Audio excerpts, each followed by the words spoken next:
Hello and welcome to the OMO Podcast. I'm Spencer Scott Holmes. And I'm Ryan Dunnigan.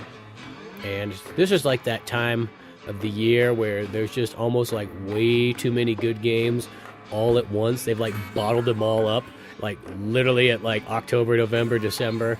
You know, it's that thing where it's like, there's always been that dry spell in the summertime. And I always thought it was so weird. They're like, we don't want to sell video games in the summertime. Well, kids are out of school. Good, they should go fucking outside. Like, oh, that's what the video game companies are saying? Yeah, that's what we're fucking saying. We gotta work on this shit so that their parents can fucking buy them Christmas presents. Yeah, you know what I mean? Like, shit, we don't got time to be releasing no summer games for you guys. Oh, look at me, I got time off. I need to, no, we want you to struggle. We want you to have a really hard time getting these games beaten, but you're gonna buy them all anyways because you know yourself, you know what I mean? You don't want to be left out of anything, right? You know? You're going to make that stack that you know you can't complete. For the poor kids whose parents never buy them games for Christmas, we need them to use this time to make money so they can buy it for themselves on Christmas. Exactly. You know what I mean? Some wooden picket fence or some shit, you know? Throw some newspapers around. I don't know what you guys do, but... one of those things. Yeah, exactly. But it's just like one of those ones. I feel like it's like the bombardment where you get that peer pressure of like, okay, I got to finish this game by this weekend, this game by the next weekend, and so on. And you start like looking at it like you're building up this work plan and schedule and so on like that. And I ended up finishing the new Batman. At least I got that one out of the way before Sonic the Hedgehog came out. So that was kind of nice to go through there. And I totally enjoyed that game. It's one of those ones. I know some people online were talking like, it's just okay or something like that. I'm like, well, you probably just don't like Batman then. That's all I gotta say. And to keep it to DC just for a second, for people who clicked on the thumbnail, we will be talking about Superman 76. Just a little quick opener because a lot of shit has come out. And but yeah, I haven't had a chance to play that because I don't have my PS4's not back yet. And I don't have a next gen console, and Switch ain't running that. So yeah, exactly. I haven't played that one yet, but I did get Sonic Frontiers. I'm trying to beat that as quick as possible because the new Scarlet and Violet comes out next week. So we can almost do back-to-back video game episodes after this. I'm trying to just plow through Sonic as fast as possible, no pun intended, so we can cover that for next week or week after. Well, it'll be interesting to know kind of how long Sonic really is, because realistically, let's be honest, there's never been a long Sonic game. Sonic games have always been pretty quick. They might give you some things that will take your time. You got to collect all these extra emeralds or extra things, or there's, get the high score on every single level and stuff like that. But, the core game of any Sonic game has always been pretty darn quick, I heard that this one, Frontiers, is about 15 hours if you just focus and just don't fuck around or anything. But even that's still pretty long. Yeah, that seems pretty long for a Sonic game. I mean, I guess Adventure 2 or Adventure, you could probably knock out in 6 or 7 hours, give or take, maybe. I don't know. It's been a long time since I've fully sat down and played those through. But... this one right here, yeah, I am... Well, we're probably going to cover that next week or next episode, and however far along we are. But on first impressions, I'll say this. I like it. I think it's overall pretty good. I think it's a good game that's poorly made. Short and simple of it. Really? Because, I mean, so far, because I just played it last night when it kind of finally came out, and... overall, I was like, okay, it plays pretty good. It's fun. It's got kind of all the Sonic elements in it and so on like that, just to sort of start off. I did like how you could adjust the way Sonic moves in the settings, because that's been kind of like a problem I sort of had of sort of the last handful of Sonic games, kind of the games sort of post-adventure, is that sometimes some of those 3D ones, they made it so Sonic, he doesn't turn very good anymore. That's the best way to sort of describe it. Because in Sonic Adventure, he turns on a dime. I mean, he probably turns on like a pebble almost, almost a little, probably too extreme for the average person. But I felt like once you sort of got used to Sonic playing like that, and then they made it where when you turn, it's almost like he's taking an old pickup truck and trying to turn around in a driveway sometimes with him. It's like, dude, what is going on here? Yeah, that's how I felt about more Like I say Colors was Boosty like Games that. Colors, Generations was like that, even though Generations is Yeah. a pretty good game. Yeah, I'm not saying that. Yeah, those games aren't still. They're still good, but it's just that turning is weird. Well, even those games though, the boost style games are games where you just run forward and you just keep running, and you get an occasional turn or drift. So there wasn't as much room for exploration. Where this game, in the 3D world, he functions great. I think there is some of that classic, just modern Sonic. I mean, keep in mind, keep in mind when I say this is your first time tuning in, Sonic is probably my favorite video game character. So this all comes from love, all right? And I'm not one of those people who has like a ridiculously high standard. I'm going to say, as a Sonic fan, I really like the game so far. But there are definitely things in the game where just like, guys, come the fuck on. Really? You know? And one of those is because, you know, like this game, it does the thing where it's, you know, Sega does what Nintendo don't. Well, not anymore. You guys are pulling a lot from fucking Breath of the Wild, and I know everyone said that, but at this point, they're doing the thing where instead of going into temples and doing some kind of little like physics puzzle or something like that, or you're just basically playing like new versions of old levels. But at the same time, when you go in those, they plop that's the 3D world Sonic into the 2D or into these levels where it's more like a narrow hallway, and that Sonic does not control well in these boost style gameplay. He does not. He is so stiff. Like the whole thing about Sonic, I remember jumping and hitting a bad guy and just keep on running. This one, he jumps, he hits a bad guy, and he stops dead. And that makes sense for a 3D world where you got to stop and battle people. But in this, it's like, what the fuck? Whenever I have to go into like the subspace levels and it's just kind of like reused assets from Sonic Generations and it's like, but plays worse, I just fucking dread it. Like, here we go. I got to get like 3 or 4 fucking keys for this thing to go on to the next thing. But beyond that, I'm really liking the game for the most part.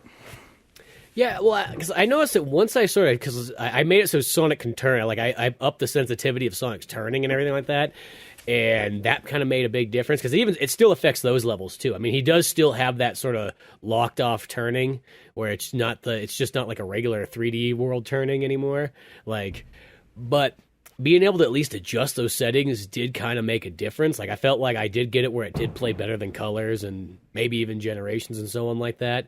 It is kind of strange that it's like I didn't expect to have those levels. I thought everything was going to take place sort of almost like in that big open world kind of ness and so on. Then it's like, oh no, there's still regular Sonic levels thrown in there, and even it's got like the ones where I don't like the 2.5D ones. I think those are the ones in like the last, like, because even in Sonic Generations, I don't really like those 2.5D levels. I don't know what it is. I feel like Sonic plays funny, like in all those games, unless it's Sonic the Hedgehog 4 Part 1 and 2, like especially 2, like he plays funny in like a lot of those like 2.5D levels where it's just like it just doesn't feel like he jumps as good as he should and moves as fluidly as he used to, I guess, like as in like 2D games. Well, there's weird roundabouts, and for people who like are strictly like, you get some person who just loves Superman 78, and they're just waiting for someone to talk about it. And God, like, I didn't come on to listen to this for the fucking hedgehog, but well, let's be honest. Like our podcast in back in the olden days, they actually used to have a lot more of an introduction period. We just kind of at one point got to the point, it was like, fuck it, let's just get to it, going. Yeah, but like, and we will get about the Superman in a second, but the whole thing with this game, though, I feel like, because the thing about a lot of old Sonic, about like modern Sonic, is since it was kind of like, all the episodes, all the levels, basically long hallways, he had the double jump, and then a bad guy would pop up, and then it automatically turns into the homing attack. Well, in the open world, the homing attack and double jump are 2 different buttons. And that took a minute for me to get used to. And even though I'm kind of more used to it by now, they did that in one of the other Sonic games, because I think Colors is like that too. And I remember that threw me. Did it also. Because I want to say the last 2, and I almost even wanted to say the Sonic Forces game even had that. But maybe it's just Colors, because like that's the thing is I kind of miss when Sonic was just like, in a sense, like 1 or 2 buttons instead of now he's like using the entire control deck. The whole controller now. Well, it's also, they gave him some Dragon Ball Z moves in this more so than before.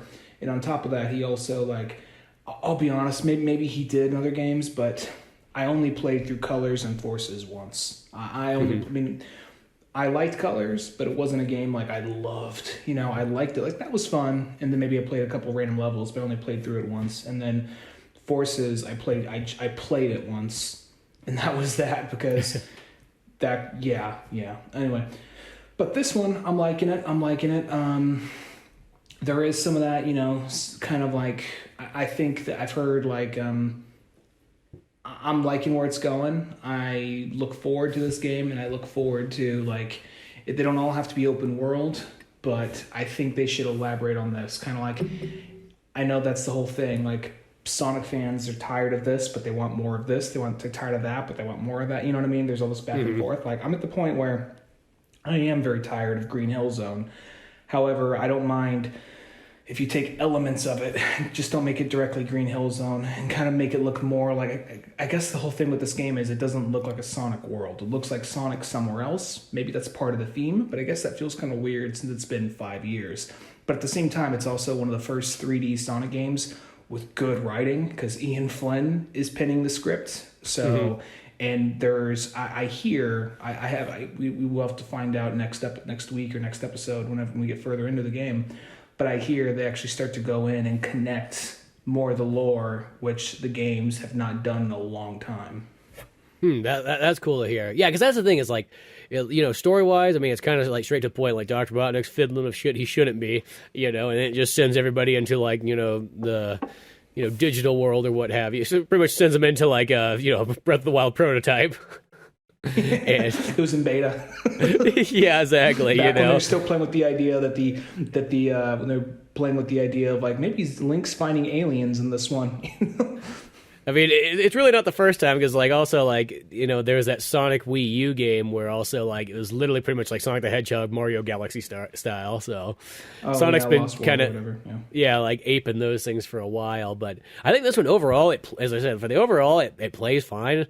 It's fun. It's interesting. I want to see kind of where to go next. It definitely has that feeling like it kind of like, I had a hard time almost even putting it down last night, because I was like, I probably need to go to bed at some point. But I was like, just kind of like, I'm just going to run over here real quick and see what this does. Okay, shit, fucking Amy's right there. Okay, got that going. Let's see what's over here. And then you just keep falling down the rabbit hole of places to go. And so I think that's kind of cool. Like, so far, in like an hour's worth of play, I would say it's probably one of the best Sonic games I've played in like the last 20 years. It's probably one of the best ones one of the best 3D ones I've played, probably since like Adventure 2. Not to be a dick, I know a lot of people I know a lot of newer, younger kids get mad when you like shit talk on Sonic Unleashed or Sonic Colors, and I get why people like those ones, but for me it's like, this is probably one of the best 3D. I mean, it still has its problems, but I think Sonic Adventure 1 and Sonic Adventure 2 have their problems too. So yeah, we'll see where this one goes. I will say, I think they were getting called out on for like how much they pull from Star Wars and Dragon Ball Z, and that's still probably maybe there to some extent, especially the Dragon Ball Z aspect. But I feel like they watched a lot of Evangelion leading up to this. The way the robots look, they look like Evas, or they look like the fucking angels. Even that little like Sage AI thing looks like fucking Rey. Yeah, no, that is definitely true. Like, it definitely has a lot of that kind of going in there. So, I don't know, it's just one of those ones. I think it's overall pretty sweet, and as I said, I don't think it's going to, like, screw the pooch halfway through or something like that. It seems like they even fixed, like, so many of the issues that were, like, in Sonic 2006. Like, oh, cool, you can lock onto the enemies. You know how great that would have been back then. Boy, I tell you. Just so the camera's not looking at the other, exactly where the enemy isn't. But yeah, no, I think there's a lot of cool stuff going on here, and I hope this is just that kind of next good step that Sega needs for Sonic the Hedgehog. I mean, Sonic Mania was great, but Sonic Mania kind of was like half a greatest hits thing and half sort of a new game. Like, this is kind of nice to see a full-on new game. Yeah, I would like them to take this. I don't want to sound like I'm nitpicking and make the thing that's inside my head and my head alone. But I mean, I would like them to basically kind of take a similar kind of gameplay and controls, and but make it a little bit more of like kind of resembling Sonic's world, Sonic's levels, Yeah. Not Green Hill. Doesn't have to be Green Hill. There can be a beach level, whatever, but it doesn't have to be all the things we've seen in every other game. Just make it look like something that kind of like most Sonic, like something that clicks into his universe. But I'm still curious. But they're in a different dimension or something, so it makes sense for the context of this game. But I look forward to where it goes, and we'll cover the rest of that next week or next episode. Yeah, exactly. No, cool stuff there. But then, with DC giving us more stuff, past, all the movies, even the Mortal Kombat and all that kind of stuff, there's a Superman 78 graphic novel finally came out. And, we read the Batman 89 one where it was like, hey, here's sort of a what if, Batman, alternative Batman 3, story done in comic book form. And that's almost what Superman 78 kind of feels like. It's like, here's the alternative version of Superman 3, you know what I mean? And this time around, we actually get Brainiac. It's not just like that. It wasn't just like in an early draft script anymore, Well, it's also like Batman 89, like that script, whether the comic for it at least, it kind of had this thing where it was taking certain characters and certain moments or certain characters in certain like locations, but it felt like I was just reading another Batman comic. It just happened to be Billy D. Williams. Or it happened to be Michelle Pfeiffer as Catwoman, and there'd be some of those things they do, like in the 90s they would have changed this, or in the 90s they would have changed it to that, But at the same time, like it felt more like not kind of like a third movie, more of just kind of a comic that just takes place, just has a couple of like little things from it, and I guess I got a little bit more of like that with this. But I actually liked this one more than 89. I agree, too. Well, this one, I feel actually, it feels like this one hits the Superman, 78 kind of like what it says it's doing. Like, I feel like it hits, like, if it was a third one, this one definitely gets it a lot more stronger. Where the Batman 89, it even had stuff in there where it's like, well, I feel if this came out in 1995, it wouldn't have went like this, you know what I mean? Like, it still had some, like, someone was kind of, they still were sort of modern writing and trying to kind of piece it was almost like they were doing two things at once. They were doing like a modern thing, and then they were trying to piece together, like, let's try to make it like if it was an alternative third Batman. And the other thing with 89, even though I think we both liked it, we both enjoyed it, it felt, how do I put this? It felt kind of like, it didn't really I feel like the third act is where it really picked up, and the first two acts kind of meander. But like when all the Two-Face shit goes down, because for a while Two-Face is on, which I guess in Tim Burton fashion it kind of worked that way. Like Harvey Dent was almost the main character for a while of it, and Tim Burton was always more focused on the villains than the heroes. So I guess it makes sense in that aspect. But at the exact same time, it kind of like it didn't feel as big or as epic as the third Batman movie of the 90s that would have been out or coming out or anything like that. It just felt kind of like another comic that just happened to have some of that kind of iconography. Where this one, it's a little bit of that, but I think it still does it better. I just think that these 6 issues, like the What If sequel to these old movie franchises, I think that they kind of would benefit from like 1 or 2 more issues to give it more of like a movie length and more of a movie pace. Well, because in a sense, like, I feel like, because I think that these, I almost want to say Superman was only, is it 6? I thought it was 5 issues almost. But, it's 6, I think. It's 5 or 6. It's like, because I feel like 5 or 6 issues, like, that's almost like, I would say it's about the equivalent of like an hour and a half movie. Because, you got to think about, like, I always think like a singular issue's pretty much like 20 to 25 minutes worth of content, depending on how many pages it is. If it was like a movie script. So I feel like, yeah, once you kind of add up, like, I mean, that technically should almost be like a 2-hour long movie, but sometimes it feels just a tad bit shorter. Like, and I feel if it was a Superman movie, it probably would be like 2.5 at least. Well, the first Superman movie is 2.5 hours. I think the second one is only like 2 hours, give or take. And then I think 3 and 4 are just like hour and a half. Like let's wrap this shit up. Yeah, well, I know for a fact that 4 is definitely, it's like an hour and a half. I think 3 is like still a little bit like close to 2 hours, but But yeah, and then I also got the 3-hour cut of the first movie too on Blu-ray. I still have not seen that. I gotta watch that at some point though. Yeah, it was kind of those ones. It's like it's more like one of those ones where it's definitely like the one where it's like let's just throw all the extra scenes in there to make the movie longer and more epic. But that's never a bad thing. Mm-hmm. Well, even like this one, I think one thing about it is it does open up with the whole like, hey, I know you all forgot, so let's just we're just gonna rehash it at the beginning. He's on a planet, right? Like, yeah, we know he's on a fucking planet. And the planet's about to blow up. We know you fucking read this before. Like, yeah, a few times. Yeah.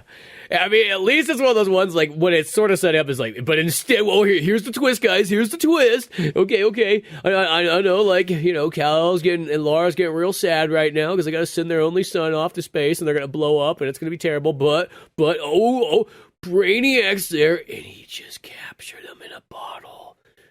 You didn't see that one coming, did you? Well, happened in other Superman. Shut the fuck up. You never seen a Superman 3 movie? Well, yeah, you do got a point there. Yeah, exactly. That's all that matters. Only 5 people have seen Superman 3. No, like, But it's got drunk Superman in it. That's like the best part of it. Drunk Superman is amazing. And he's flicking the peanuts and breaking the bottles. And then he has that whole, like, fight with himself in the junkyard, you know, his internal fight or whatever. Superman 3's got some good. It's got some good moments. It's not like it's a straight Superman movie. It's it's definitely off. But if you watch it like just from like a different perspective, there's some great stuff that happens in that one. People might say shut the fuck up, but I really think there's a lot of parallels to Superman 3 and Spider-Man 3 when you really think about it. Yeah, I can kind of see that. The whole, because how often do you see at that point in time Superman's confronting his dark side, and then you also, there's clearly some last minute rewrites and where they put in, where in Spider-Man 3 they jammed a villain in there at the last minute. This one is just like they took a villain out at the last minute, And then they jammed Richard Pryor in there. Exactly. I still think Richard Pryor should have just been straight up Brainiac. That would have been awesome.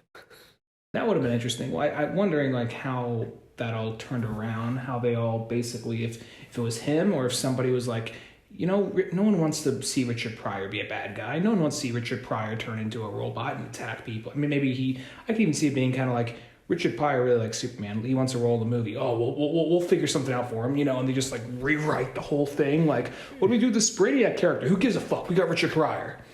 Yeah.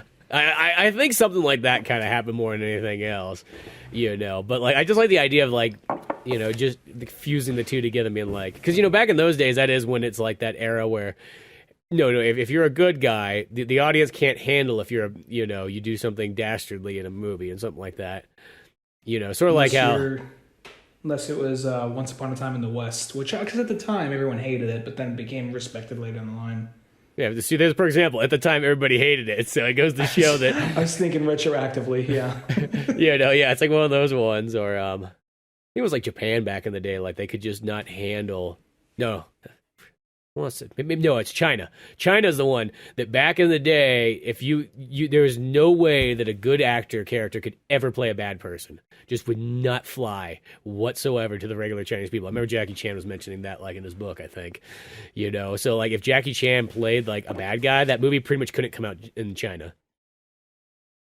Wow. Because the economy would just drop, people would be raging in the street, rickshaws would be thrown overboard.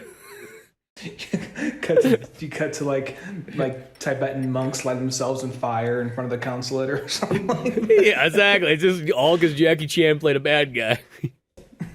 That's what happened in him in that Pierce Brosnan movie. Even though I'm sure he's sympathetic or deep down he's actually the good guy, but Yeah, well, he technically is. They advertise as the bad guy. Probably in the Chinese version, like, it's edited as he's like here's this good Chinaman, trying to do what's right, and there's just this dirty Irishman trying to keep him down the whole time. It's like 1868 all over again. Well, that was really just British people. Same fucking difference in our book. Well, it's like we'll even go into this right here. Going back to Superman, it is kind of weird when you think back on Superman 3 because it was this really weird, confused movie. It had some good moments in it, but it was this... Because after Superman 2, you're like, holy fuck, that was such a good movie that I think I liked that one more than the first one, you know? And I mean, I haven't seen them both in a while, but it's like, you know, a double hitter. And you come out with number 3, you're like, ooh, choices were made. And this one definitely feels more in line of, I think, of what feels more natural. And yeah, because it doesn't even do the whole thing where it's like reading this, because even like the 89 one, maybe as much as Batman 89, but I feel like it doesn't really pile on like all the deep, crazy lore of the comics, but like through like a lens of 89, it just kind of like, I could see them doing that. I could see them making it this, and it makes sense. You pick a different character just because of like, you know, it's the sequel. It's moving things forward. Why do we want like some fucking made up character? We could have a character from the comics. And this one, it feels the same way. Like it feels like it's not going into all the heavy, like overly complicated things with Brainiac or Kryptonian society. It's a lot more cut and dry, a lot more basic, but I think that works for this comic. But the only like really kind of like, there's like 2 small little Easter eggs that imply a bigger DC universe, and you see like a few newspaper clippings about a Bat-man in Gotham. Yeah. And then like at some point there's like he's looking into like the glass jars of like, you know, of a Brainiac's like, you know, little like bug collection or whatever, and you see Thanagarians flying around in one of them. So it's like, okay, so there's your 2 little Easter eggs. Beyond that, it's going to be as if this thing came out like in 82 or 83. Yeah, and you know, I think it's actually kind of, I almost kind of like that they do sort of play it that way, like, hey, let's just play it like it is the third movie, like almost to give yourself those kind of sort of rules and regulations of how to kind of go about it, you know. And the thing I started thinking about too is like, gosh, I'm like, you know what's the weird thing about the Superman, like those old movies, is there's very few of the people like still left alive from that. Because I think Lois Lane passed away, of course, Superman passed away, Richard Donner, I think, passed away. Jimmy Olsen was the security guard in Justice League when Barry Allen goes to see his dad. Oh, really? Okay, so yeah, That's a cameo. Yeah, Jimmy Olsen's still there. Hackman's still alive, right? Yeah. Yeah, I want to say so. I didn't think so. But it is kind of weird. They still write him like like Gene Hackman, but he's not wearing the stupid fucking wig. You know, maybe at the very beginning. Yeah, get rid of that wig. I don't think he even does have that. Like, but he still has that like, oh, greatest criminal mind of the century. Ha ha ha ha ha. And Lois Lane's just like, shut the fuck up. Nobody cares. Quit trying to like raise yourself up here. Like, you invited me in here. Like, you're gonna like talk about yourself in the third person? Well, yes, Lex Luthor always talks about himself in the third person because he's the extreme master. Shh. Stop that. What are you doing? just show me whatever you want to. Oh, okay. Well, I made this really cool. Well, this is getting farther ahead in the story, but whatever. You know, I mean, I put a bug on Superman, and now I can hear him in the bottled city of Kandor. How about that? Well, I'll say this. Gene Hackman Lex Luthor has never been my favorite iteration, but for the time, I get it. I get why they went there, you know? Yeah. I still prefer like he's kind of like a cross between, you know, like a used car salesman. Talk today. Yeah, used car salesman and like listen here, and then with a dash of like a mad scientist. So like I kind of like, it's an interesting combination, and I get how you land on that at that time, especially since, you know, comic books at the time weren't respected. So I get how you get to that. And who knows, I really don't know how Lex Luthor was written back then, in all honesty, because I don't have any Superman comics dating back to the 70s really. But at the same time, like I think it works for this, because, you know, sometimes people just want to totally pretend like that never happened, and here's the new updated version for this comic. This will be taking place in 78, but I think it works for what they did. You know, I still think, and they even like, because he still has some of like the wit, because even in like, you know, there's like a line where Superman just got kidnapped by Brainiac, or the city's getting lifted up into Brainiac's one of his jars or whatever, and Lois is turning around like, I got to start writing the article for this. And then like Luther's like, it's Luthor with an O and an R, just so you know. Just like small little like lines like that, because she's known for being like a horrible speller. Yeah, like he's caught it where she like, wrote bad and everything. Well, they even say about like Clark, because even Perry's all like, he's like, here's the thing. You got better grammar than a dictionary, and you could spell better than anybody else, but that's about all you're good for, Clark. I don't even know why you're really still working here. His dick is on the chopping block on this, and I don't know if maybe they do address it after the fact, but I don't know if they actually do, thinking back on it, because it was just kind of like, Clark, what the fuck you doing? You're bringing me Great Caesar's Ghost, Clint. You're bringing me stories about fucking like puppies being adopted? Well, you don't want to have like doom and gloom all the time, man. You need to have some happiness. Get that hippie shit out of here. Doom and gloom all the time. Clark, when you walk in the fucking office, what's the sign that everybody slaps as they walk in? It says doom and fucking gloom. Well, it doesn't say fucking on it, sir. Oh, it's going to say fucking on it. Next time you come in, you better fucking believe me, it's going to say fucking on it. Because guess what you're doing today? Hope you brought some clothes you don't care about. You're fucking painting it on there. Sir, well, I'm not too sure. Fucking isn't really even a word. Don't you give me that dictionary bullshit. Don't you put ing on there. I want it fucking with a apostrophe. And an N. Yeah, exactly. Fucking is right, But yeah, that's sort of it. It's just like, that's how it sort of starts off. I guess if Brainiac didn't show up, Perry would have, this is what he's got. He's like, nothing's been going on, so I'm just gonna fucking rag on fucking Clark here. Yeah, well then, Brainiac comes in the big, because I guess that's the thing about it, is usually I would imagine in this kind of movie there would be like another action scene or two. I mean, he kind of like in a very comical fashion stops a mugger, which is something that would happen back in Richard Donner, Christopher Reeve, Superman. And then Brainiac comes in, a couple of robot fights, and then he's all like, I've come because there is a Kryptonian among you, and we can't have that because they're dangerous, so I'm coming to take him away. And then Superman's like, well, it'll just be safer for everyone if I just go with him. Where I think in a movie, not a comic, but in a movie, there would have been a little bit more lead up, a little bit more time to breathe between that. And he goes with him, and Lex Luthor's acting like, this is the greatest thing ever. And at the same time, there's also like a funny, quick little scene where you see him at the unemployment office. He just got out of jail. Like, we see you have like, I don't remember what they offered him. I think they're saying we think like a janitor or something like that. Yeah, I was like, I think we might have a job for you at the law office. Well, that is below my abilities, but I'm sure I can get a start there. Like, how are you with janitorial work? And they just see just like a pause. And just it's like 3 panels of his face, the exact same. They just him walking out, So, it's kind of one of those type of things where with him, like, he's always kind of like he's more of a comic relief villain. Like the first one, he's the big villain. Ever since then, he's like, oh wow, he's just sneaking up behind like Clark with like a net, basically. Like hiding behind like a tree that's way too thin and small.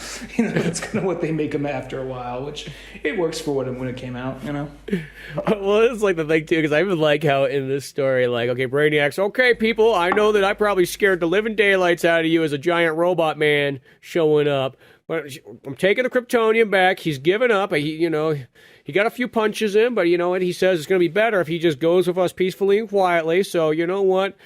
You monkeys down here, live your life, and maybe in 2,000 years I'll come back for you. So till then, toodaloo.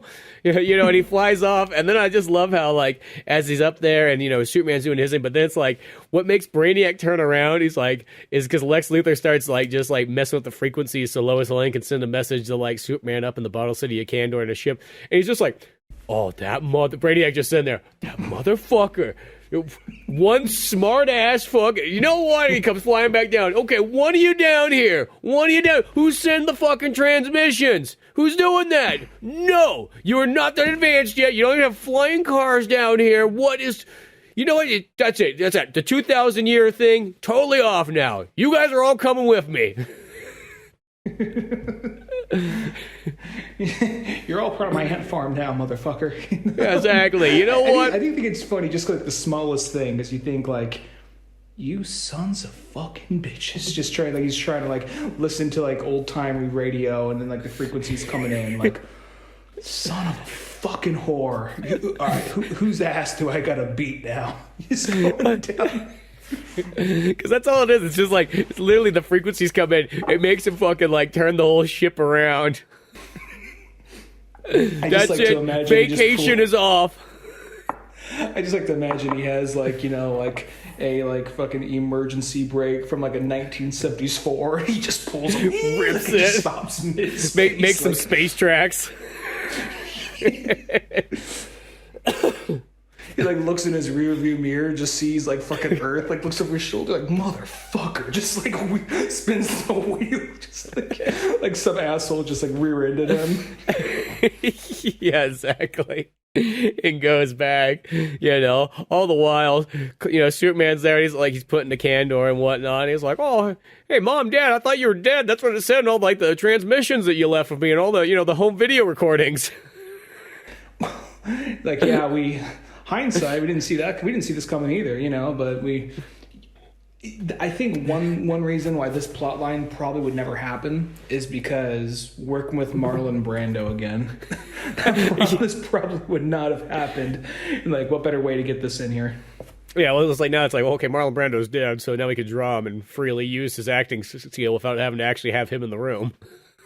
Well, it's funny to me because he was a guy who was, like, you know, a very talented actor, but at the same time, he was fucking insane. And a lot of times he came in, like, he's like, I'll come in, I'll do you a superhero movie, but I'm just going to look down at the cue cards. And just looking at the cue cards, he still has this, like, very, like, stoic kind of presence. And he really is just saying things like, I will just find a pod. We're all going to go boom and whatever, but you believe it, and he just kind of sells it in the writing of that, like, we're this, like, father saying goodbye to his son, and it just seems so believable. It was like, fucking turn the card over. it's like so it's like, you know, if that's him, like, on a bad day, just like kidding, like, hey, so we want to have you in a few more scenes, and we're just staying in this white room. I mean, we have the white room here, we're good. And, like, can we get you to move closer to this, like, pile of crystals? You can push the pile of crystals towards me. All right, well, I guess we're doing that.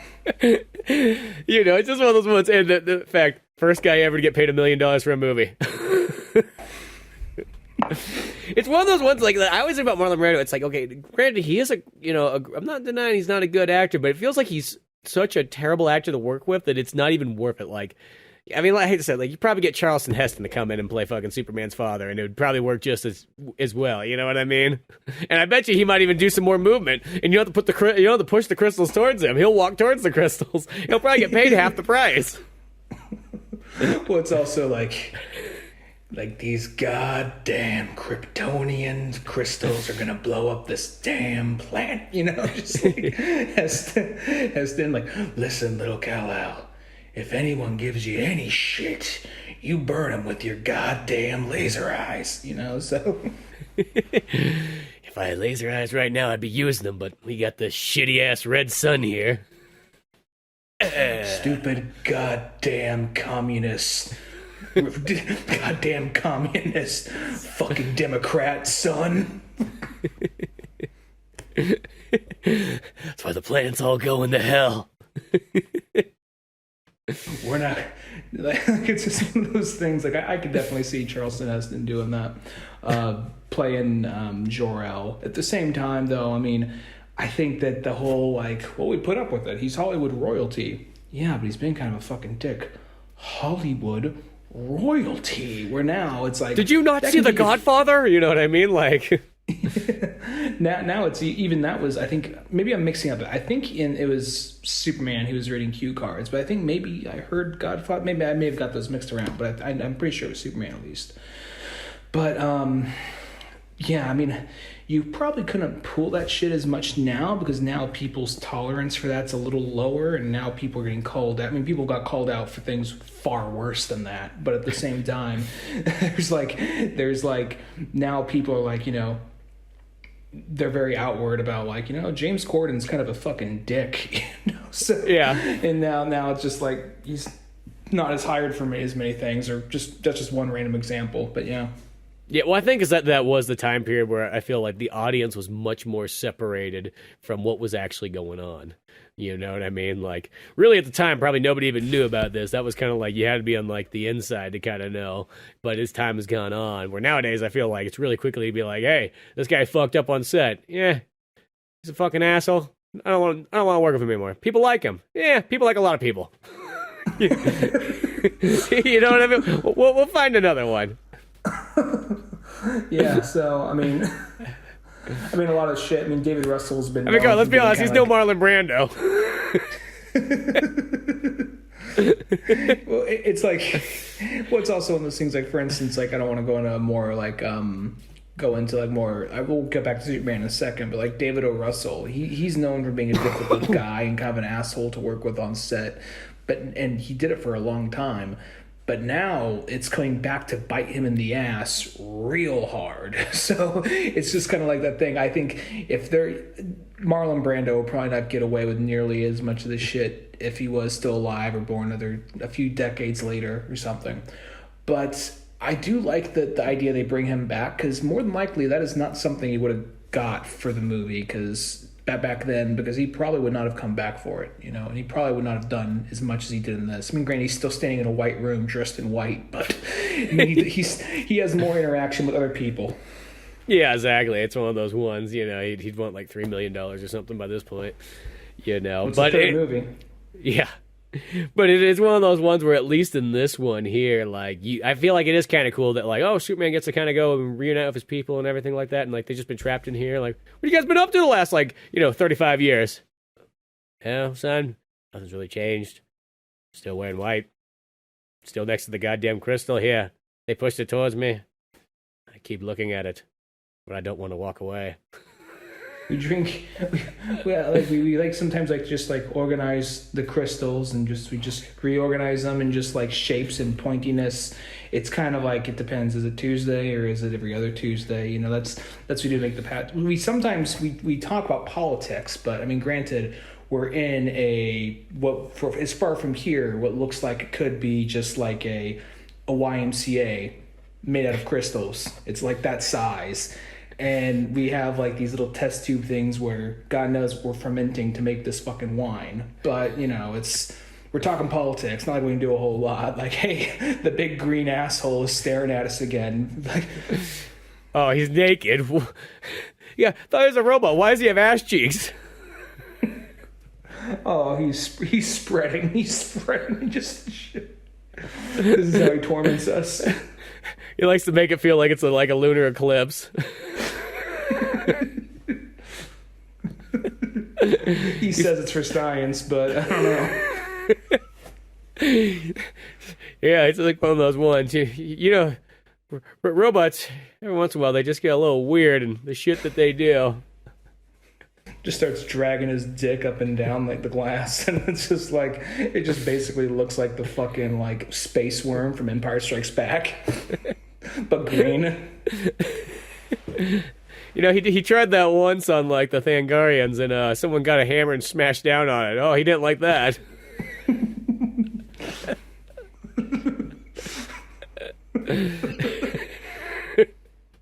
The worst part is that guy's still alive.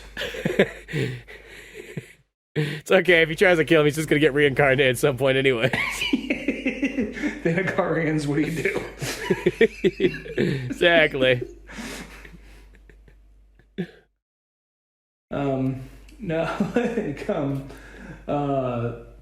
Yeah, then it's basically, I don't remember how. They had some kind of device where it's like you could teleport out of there, but what would have been the point? Because I'm trying to remember exactly. They had some kind of device where you could teleport out of there, but what would have been the point? Because he has, by, you know, robot standards, he has superhuman strength and all this stuff, and since they haven't been around the yellow sun and all that, they don't have Superman's biology to the same extent when they would get out.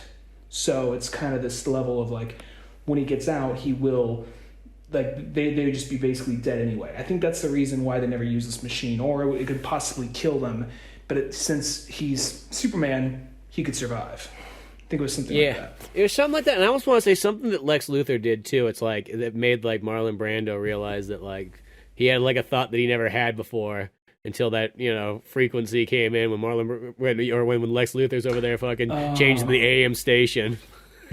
Maybe that's it. It's like 50's on 5, 50's on 5. Where'd it go?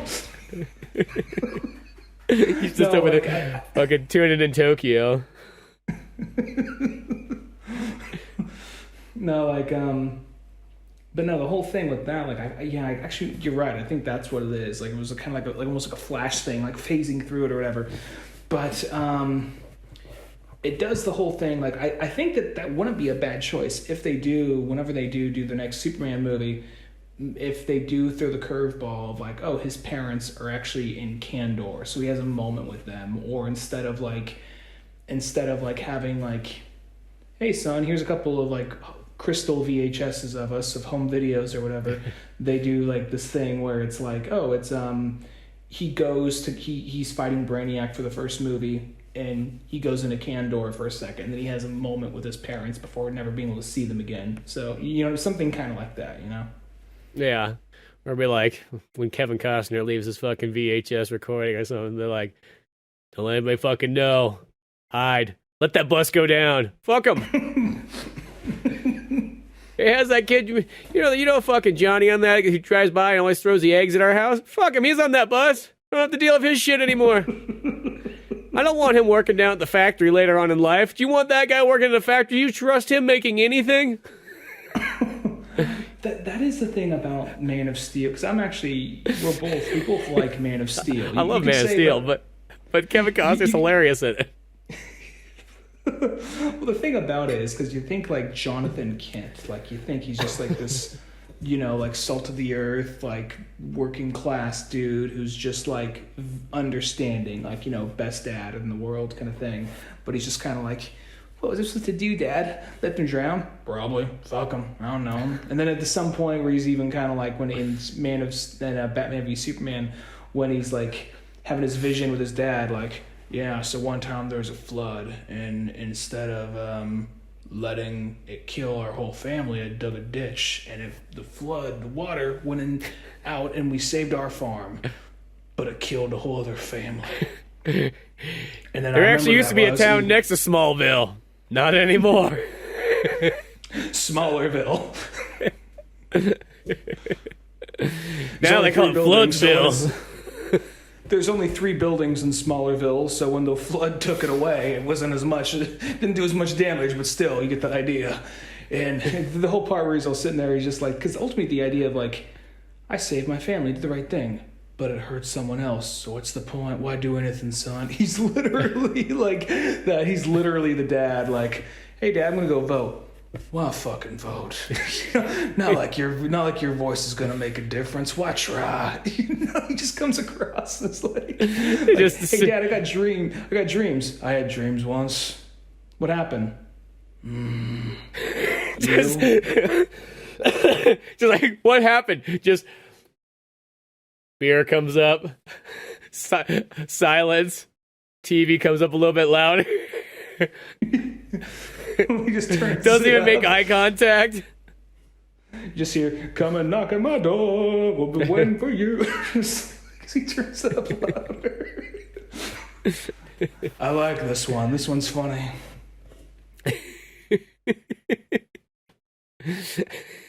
I know, that's the funny thing. It's like, Jonathan Kent's supposed to be instilling these values, but this Jonathan Kent just has this. It's like, no, don't try. What, you think you're better than everybody else out there? Like, let's be honest, you're not going to make the team, Clark. You're just not. The only way you make the team is those powers, not because you're actually good at anything. Shit. Yeah, exactly, Oh, Paul Kent. Oh, boy. But no, it's like, I do think there's somewhere I was going with this, but like, just the idea of like, I kind of, I was going somewhere with it, but fuck it, yeah. Costner is Kent. Well, I did kind of forget that, like, in this one, Brainiac's not just like a pure robot. It's like he was once the alien that, implanted himself into or he like took his mind and put himself into a robot's body. Because they have that like flashback.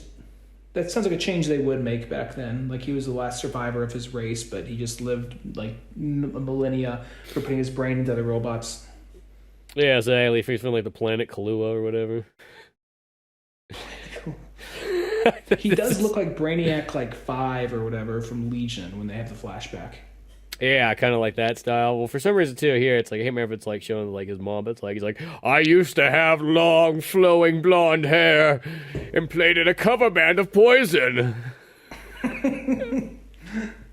Like you and Lex have a lot in common because one of the original origins of Lex is like, I lost my fucking hair. Like, well, have you heard of Keeps, today's sponsor? Too late for that. You know. But so yeah, it's kind of got that and so on, and then I also like how like Lex Luthor also has to like he like literally asks Lois Lane like, hey, can you come by my office later on? Cool. But then he has to sneak out back and like when she's like at the front or back door or whatever and chloroform her and like bring her on in. Like, what was the point of that? Well, I don't know. Felt like I haven't done anything dastardly in a while. You didn't do anything to me while I was asleep for the last 6 hours. No. Well, Lex Luthor, greatest criminal mind ever, not greatest rapist alive. He just has like a little like he's like, that's my cousin, like Rex Luthor. Just like looks exactly the same, just has like a twisty mustache. Yeah, exactly, one of those ones.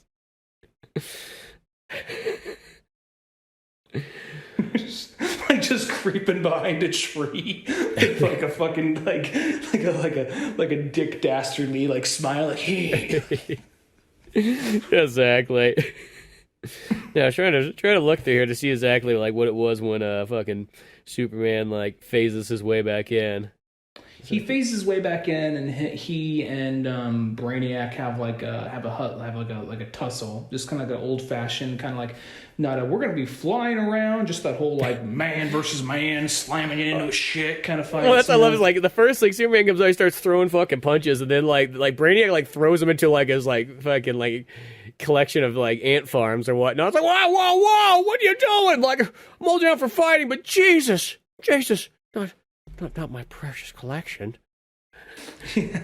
Well, then like he also he like Superman collects them all and sets him back up, and the fight continues, and he gets into like a bigger robot and fights. And like while reading this, there's a part of me that can't help imagine because they do keep it more grounded to a certain extent. I mean, it's Superman fighting aliens and whatever, but at the end of the day, I mean, they keep it grounded more in the aspect because if this was a movie that came out today or a comic that came out today, shit would get crazy. Like the whole ship would be part robot, there'd be metal tentacles coming out, and he'd either be like a bunch more Brainiacs and all this. So I'm kind of wondering, like, I think they keep it look visually interesting, but they make it look certain ways I think it would have looked back in the late 70s, early 80s if this version of the movie would have came out. I mean, maybe a little bit more shine on the suit and all that. Who knows how it would have looked in motion. But like, I don't see Brainiac in like the 70s transforming into a bigger version of himself. I see him getting into a robot suit and fighting Superman, Yeah, no, that makes sense. Well, because I also too, you always gotta kind of think is like you gotta kind of do with what special effects you sort of have. Like probably if it was like the movie, he might not even get into a suit. He might just fight Superman as is. Mm-hmm. Or they do like a perspective thing where he's just like, I'm growing, and he just Christopher Reeves a little like farther away from the camera where the guy playing for do that kind of shit, Yeah, exactly, stuff like that. But yeah, other than that though, I think Superman kind of battles through, and I like how Shaggy's in the audience for a second. Like, holy fuck, man! Yeah, just like all of a sudden, it's not like there's any of the other Scooby-Doo ones, but there's just a guy like literally dressed like Shaggy with all that. I mean, it's Warner Brothers, so I guess you can do all that. But Richard Pryor's in the background once or twice. Yeah, that is true. They do sort of show him there as well, but yeah, Superman, defeats Brainiac, and then he takes pretty much all like the bottled studies and puts them in like his like man cave and goes, one day. I'm gonna figure it out, Dad. I'm gonna be the greatest scientist ever. Don't you forget. I'm gonna get you out. That's your boy, Kal-El. He's gonna do it. He's gonna win that science fair. just you wait and see, Dad. And, and he's like, okay, cool. And then all of a sudden, like, just leaves them in the Fortress of Solitude. It comes by, like, once a month, drops, like, some fish flakes in there, calls it good. Yeah, exactly. Son, could you not turn the... Oh, he turned the light off again. Another 28 days of darkness. gets to like the last jar, like, oh, sorry, Oa, we're all out of fish flakes. Next time. Gosh, and the worst part too is you're the fishiest of the looking species in here too. Yeah. Makes you feel kind of bad, kinda. Yeah. Here, I'm just gonna take a bite off this power bar and spit it in. I'm gonna mama bird it for you. There we go. Okay. Everything's back to normal until Clark gets back to the office, and Perry's just like, you know what, Clark? What'd you do? Brainiac was out there for like an entire week. You got nothing. Well, I must have fell asleep again. You fucking fell asleep again. Sounds about fucking right, Clark.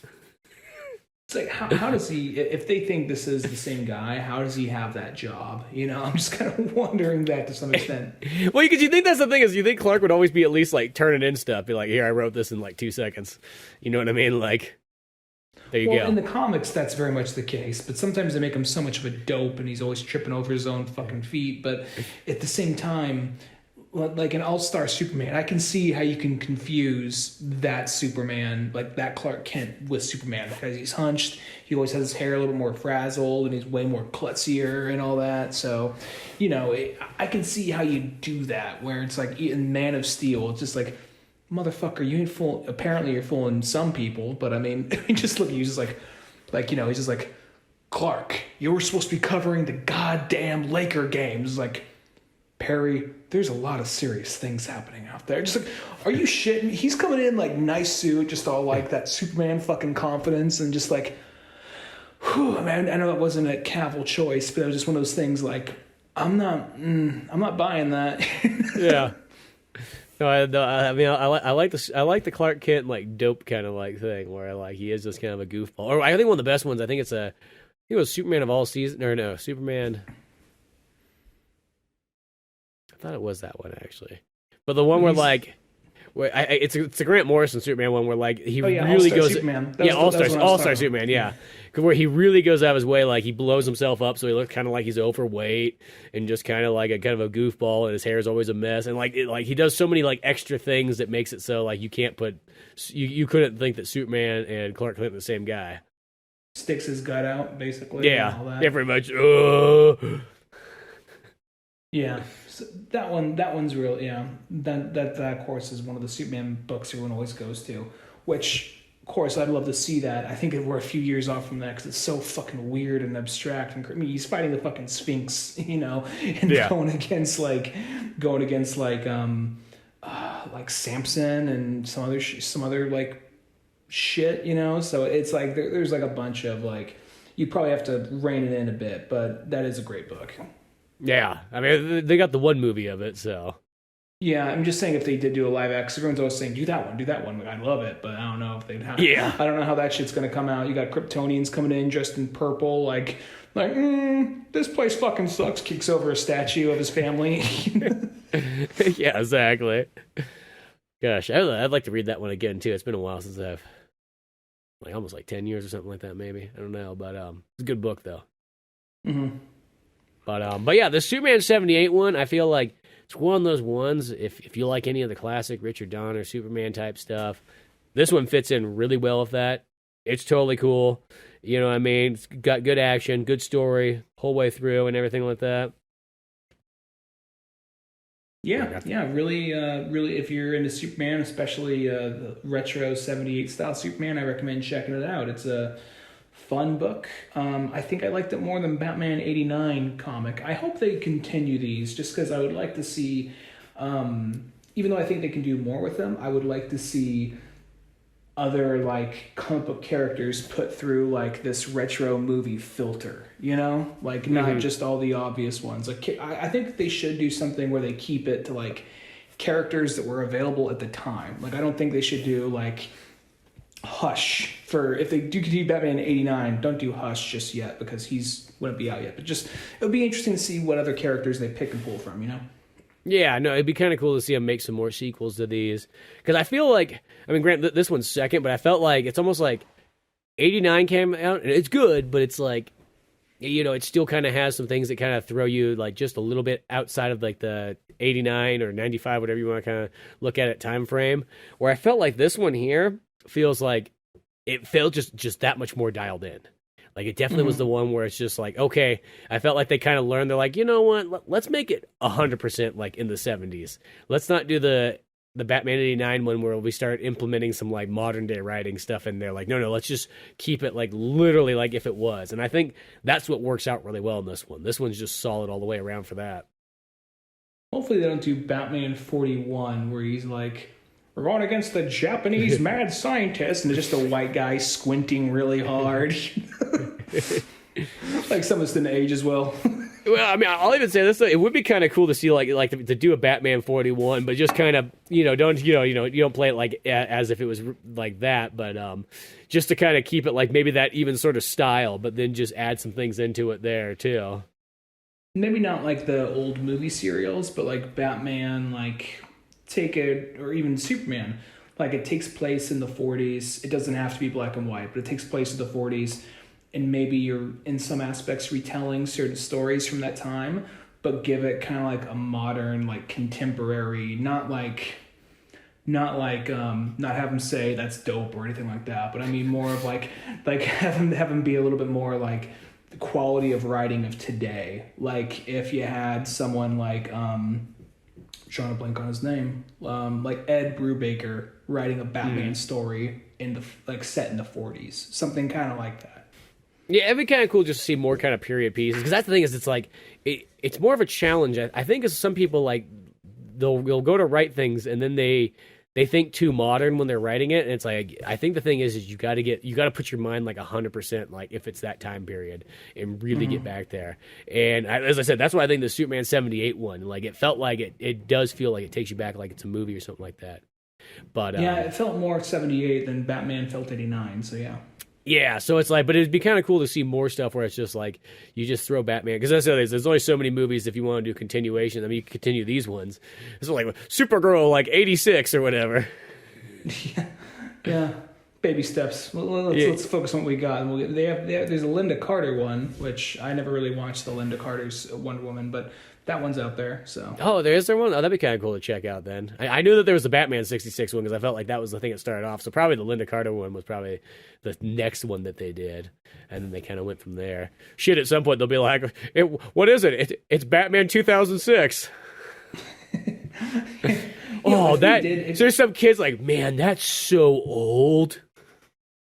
Well, you know what? I wouldn't mind. I actually do like the idea of like movies that ended, like if they did decide to continue it. Like, I mean, don't get me wrong, I like Dark Knight Rises, and I know for Christopher Nolan it ends there, but I think we all like, really, Batman was only active for like really 2 years, and then he took an 8-year break and then came back for 3 months. I mean, I think it's something that kind of like, I think it would be interesting if they did do like a continuation of Dark Knight, or something, or like even like other like it doesn't have to strictly be Batman and Superman. You could reach into the wheel. I mean, I never read it, but they did have for a while they did have a Smallville season 11 comic. So but I think it's interesting when they do that, and I hope they do more of that. Like I think it would be cool if they did like a comic book version of what Zack Snyder was planning after the Justice League, Yeah, well, I always think that's always another thing, because that's like one of the best things about comic books is it's like it's the cheapest way to sort of get like a full idea across in a sense. So it's like it's if you want to make like a movie that never was made or make a sequel to anything like that, it's like it's the comic book. It's like literally like it doesn't cost anything, and there it is. There you can kind of have it. I mean, like it's maybe not be 100% of like what someone might want, but it still like shows pretty much everything that you could do with like an idea, or take something like that's why I think it's kind of cool when they take like scripts that like were never made and they're like, and then they finally just turn them to a comic book. It's like that's always awesome. Yeah. I mean, I think it's always cool when they do that. Like I have the original Alien 3 script comic. I've yet to read it, but it's been sitting there for a while, like the original draft Alien 3. So I've been meaning to check that out. You know what? That would be kind of fun. Because I've always kind of wanted to do like an Alien 3 podcast anyways. It'd be kind of fun to do the thing where like watch Alien 3 first and then read the comic and, do that one for a second episode. Yeah, we'll have to wait a month or two down the line just because I'm still waiting. That book is... Well, yeah, once it... Yeah. It's on a ship right now in a storage container somewhere in the middle of the ocean. So when it gets here, yeah. Yeah, but that's something, because I've always wanted to do Alien 3 anyways, so I think that'd be kind of a fun one just to pair those together.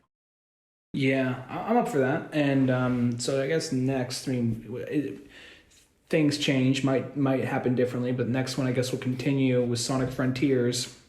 Yeah. If there's time, hopefully we can cover Black Panther 2. Yeah. And then definitely Pokemon. The only reason I say if there's time, Black Panther, just because video games take up more time than movies. So yeah, just that's okay. We can fuse them together, because no matter what, we're gonna go see Black Panther 2 anyways on opening day. So you know what I mean? Fuse that all together. Plus, that feels just like one of those ones that'll be so interesting to see like what that all turns out to be and so on like that. So it's just that time period where just games galore too. Like, just feels like once you think you got kind of caught up, you never will, because there's just so many things. And Squaresoft's being like I sound like the most oldest person when I say it like that now, I guess. Squaresoft hasn't been called Squaresoft since like 2002, but but whatever. Square Enix, it's like, I'm like, are you guys just mad? You guys are literally releasing like RPGs like every single week, like for like the next like couple ones. Like, yeah, fuck it. You get something better to do? Well, no, I guess not. Yeah, that's what we fucking thought. You know what I mean? Like, it's like there's a Star Ocean game, and then there's like the Tactics Ogre Reborn, and then there's like the Final Fantasy, like the PSP game. I'm trying to blank on its name right now, but Final Fantasy 7 PSP game. Yeah, no, not the Dissidia, not Crisis Core. Crisis Core. Oh, okay, gotcha. They got a remaster of that coming out, so it's just like one of those and there's other stuff in between too that like, there's like they're doing like their Harvest Moon like whatever game that came out, just like it's like Square. Well, you do understand that every single one of your RPGs are probably going to be 30 plus hours each. You know what I mean? Like, yeah, fuck you, go buy them. I just like to imagine it's three guys like in an office, just like fucking on Adderall, coding like crazy, just listening like Master of Puppets, just not stopping, Yeah, exactly. Over the course of like, we got an all-nighter, boys. Let's fucking do it. They was gonna just keep releasing RPGs like they're going out of style. But yeah, so yeah, there's that, and God, there's even that game Evil West coming out that looks pretty cool at the end of the month.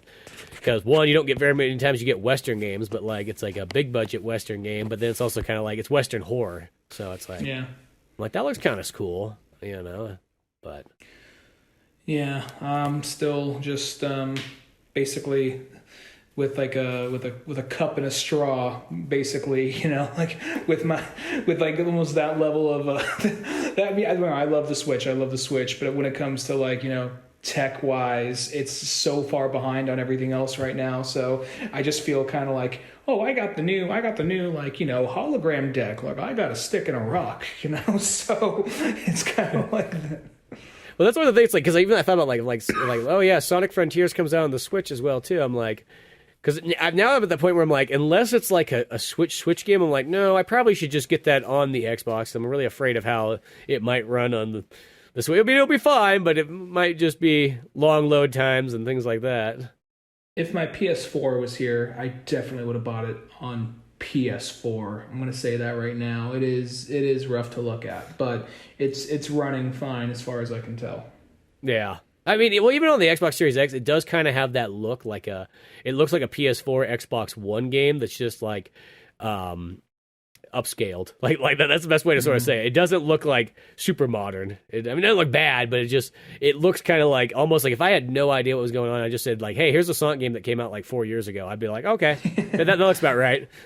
I mean, last one that was of the time, that looked of the time, or like looked kind of like, oh, this looks next gen, was Sonic 06, but that still didn't pan out all that well. Yeah, because I almost feel like Sonic 06, just cutscene wise, those cutscenes in that game are like ridiculously good. Like That was the thing I remember. Like, I actually will say is they look better than the Sonic Frontiers cutscenes. The Sonic 06 cutscenes look 10 times better, almost. Maybe not that much, but they mind-blowingly like how much like effort they put into those cutscenes in Sonic 06. Yeah, that's something 06 does have over Frontiers, I will say. But yeah, we'll try to. I'm going to try and finish that by the end of this week or early next week. And hopefully we can cover it. I know I'm not going to 100% it, but at least get the main story done. Yeah, exactly. But till then, go to oldmanorange.com for more podcast comic books like Pizza Boys, all our old animations and other fun stuff. I'm Spencer Scott Holmes. And I'm Ryan Dunnigan. And we'll see you some other time. Later, folks.